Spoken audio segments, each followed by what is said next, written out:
Panalangin, pagkagising sa umaga. Panginoon, sa pagmulat ng aming mga mata sa panibagong araw, kami po ay nagpapasalamat sa inyong pagkakaloob ng buhay. Ipinagkakatiwala namin sa inyo ang aming mga buhay na puno ng pag-asa at pangarap.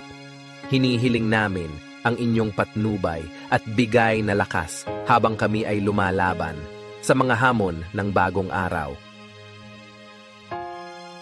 Ama naming mapagmahal, kami po ay humihiling ng inyong patnubay para sa aming pamilya at mga kaibigan. Ingatan ninyo sila sa bawat hakbang na kanilang tatahakin sa araw na ito. Nawa ay maging inspirasyon kami sa kanila sa pamamagitan ng aming mga kilos at mga salita. Panginoon ng katarungan, hinihiling namin